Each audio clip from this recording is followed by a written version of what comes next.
fast?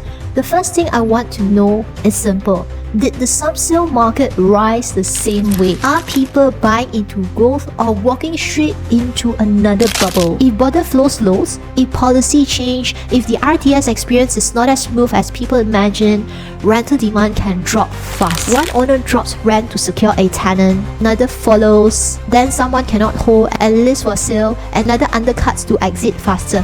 Price do not crash in one day, they bleed.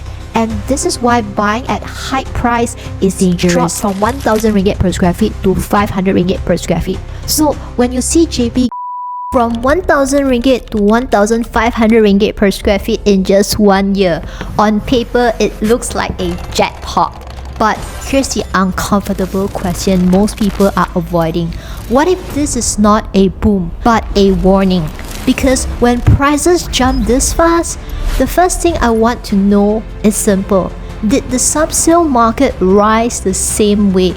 Or is it only new launches being pushed up by hype? And why is this important? Because if the increase is not reflected on the subsale market, it tells you there is no real broad market repricing yet. It means the growth is mostly on paper, brochure prices, launch positioning, narrative premium. And if it's mostly new launches, then the next question gets sharper. Who is the next buyer at 1,005 ringgit per square feet when today's buyer try to exit? Hi everyone, this is Ray. Welcome back to another episode of the Malaysia Property Market Review series.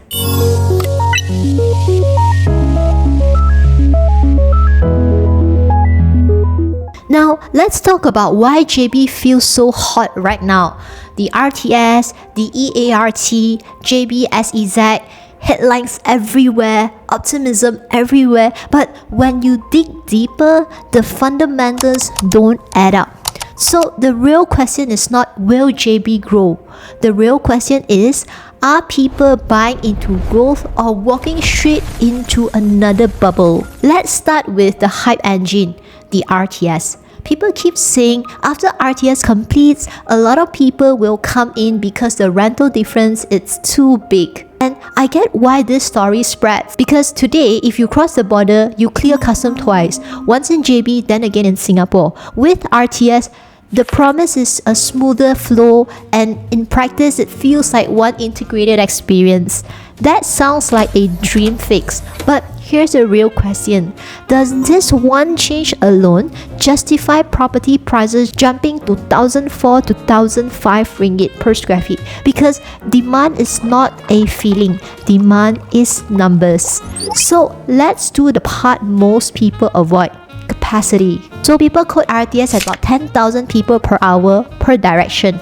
Now think about this carefully. If 200,000 people wanted to use it in one direction, that would be 20 hours, and you don't have 20 peak commuting hours in a day. So yes, RTS can improve flow, but it has a ceiling. It creates a new lane. It does not create infinite demand. Now, here's another assumption I hear all the time. Retirees will come because retirees from Singapore generally want a different lifestyle. So, retirees usually prefer quieter neighborhoods, less crowd, and bigger living space, not a high-density condo zone right next to CIQ. So even if RTS makes crossing easier, it doesn't automatically create retiree demand for CIQ area condos. Retirees don't choose homes based on peak hours convenience. They choose based on peace, space, and day-to-day comfort. So who is the real tenant base for JB condos near CIQ? Mostly cross-border workers. They work in Singapore, they live in JB to save on housing costs. And this is where JB becomes a single-story market, because JB condo demand near CIQ is highly dependent on Singapore site conditions. If border flow slows, if policy change, if the RTS experience is not as smooth as people imagine, rental demand can drop fast. That is the risk of a market controlled by one external factor. Now, let's go deeper into the tenant math because this is where the hype starts to crack. Singapore has about 1.9 million foreigners. About 540,000 are permanent residents and citizens, and most of them are unlikely to live outside Singapore unless cross-border travel becomes extremely effortless. So, look at the remaining 1.4 million foreign workers. Now, break that down. Employment pass holders, those earning around 5,000 Sing dollar and above, roughly 200,000 of them, many of them can afford Singapore rent and many still prefer to live in Singapore to save time, for better lifestyle and for convenience.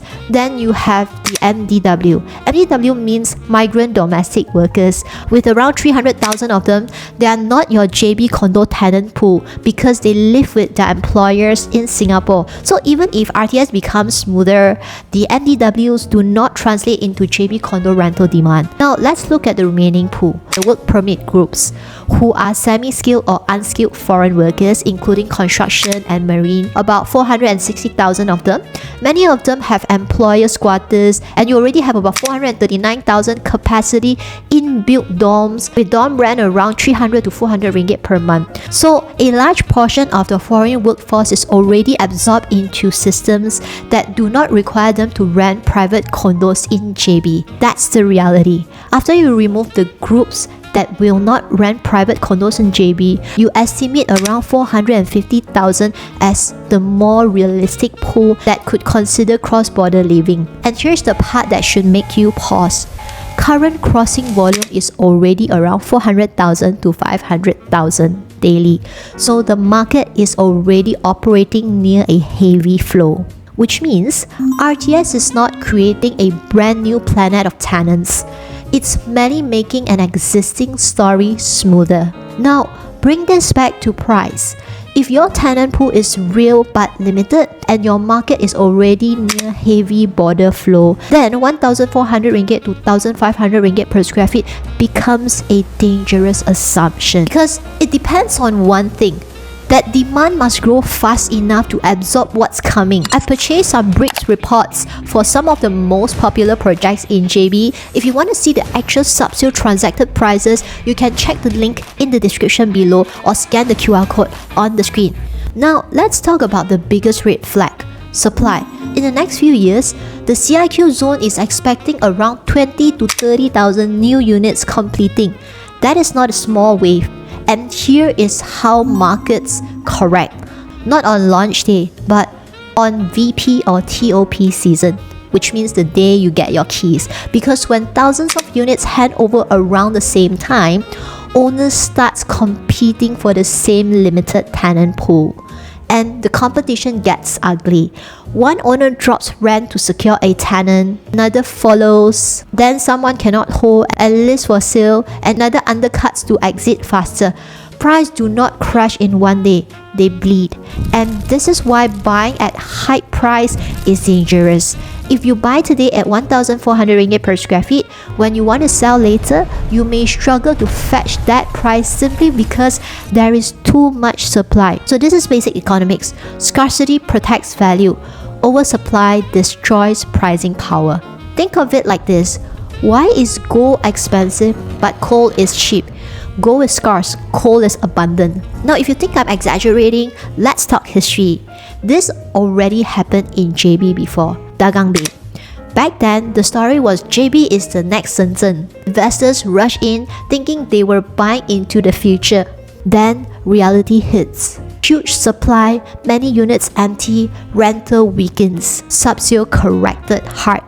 Prices dropped from 1,000 ringgit per square feet to 500 ringgit per square feet. So when you see JB getting hyped again by a single story, this time the RTS, you should not feel excited, you should feel cautious because the pattern is similar.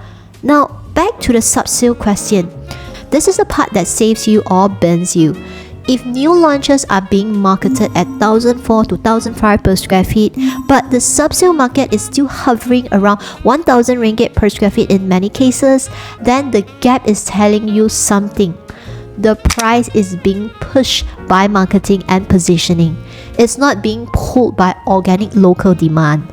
And this matters because when you exit, your buyer will not pay you for your story. And if you look into the subsale market in JB, in the past 5 years, there has not been any significant price increment in the subsale market. To be specific, let's talk about R&F. Back in 2021, the average price per square feet in R&F was around 900 ringgit per square feet, and today the transacted price average around the same price. So if new launches can increase from less than 1,000 ringgit to 1,005 ringgit per square feet in just 1 year time, it should also be reflected in the subsale market. But we are not seeing it there. So what does this tell you? Now compare that with KL just to understand what a deeper market looks like. In KL, you can see new launches at one level while surrounding subsale are already trading higher. That tells you the demand is real and bought. Local aspire to own there, not only investors, not only foreigners. In JB, almost no local want to buy at 1,500 ringgit per square feet as a mass end user base. So you become dependent on Singapore buyers or future investors. And investors only buy if yield makes sense. So ask yourself this. With 20 to 30,000 new units within reach of CIQ, do you think your unit can still achieve 4 to 5% ROI? If your rental yield is weak, why would another investor buy from you at 1,500 ringgit per square feet? And if JB Local won't buy at that price and investors won't buy without yield, what happens when you need to let go? You cut price to stop the monthly installment from burning your pocket. That's why you hear some people say property cannot make money. What about data centers? Yes, they help JB's economy, but most of the major data center locations people talk about are not near CIQ. They are in places like Kyliez, Iskandar Putri, Gelang Patah, Nusa Jaya, and a data center does not function like a CBD office cluster. It does not suddenly generate thousands of tenants who need to rent a condo beside CIQ. So yes, data center matters for Johor, but they do not magically rescue oversupply near CIQ. Now, what about the big news like the Thomson Medical? Big projects can bring in jobs, confidence, and ecosystem. But the question is, does it directly translate into paying tenants for CIQ condos at this rent level within the same 3 to 5 years window when supply hands over? If not, the supply wave still wins. So should you invest in JB now? If you are speculating on the RTS and you can accept high risk and you have the holding power to sit through a correction, then yes, you can take that bet. But for most investors, the smarter move is patience. Because the better JB entry is usually not at the peak excitement. It's when the market is forced to cool down.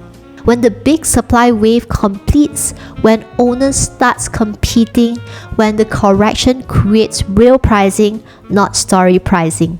That is why I'm not saying don't invest in JB.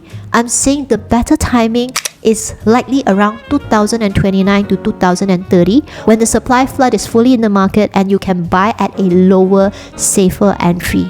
In the meantime, if you are looking to invest now, you don't need to gamble. You can look at a more stable market like Kuala Lumpur. A market with deeper local demand, wider tenant pools, and multiple job hubs that support rentals. In KL, some well-positioned dual key layouts can achieve around 7% ROI on long-term rental with solid potential for appreciation because the demand is diversified and local, not controlled by one external factor. I've done the research for you and compiled an easy guide ebook that lists selected KL investment projects with higher ROI potential and strong capital appreciation upside. You can find the link in the description below or scan the QR code on the screen. Thank you for tuning in. If you like this video, feel free to hit the like and subscribe button. It will motivate me to create more contents like this for you. Until we meet again, ciao!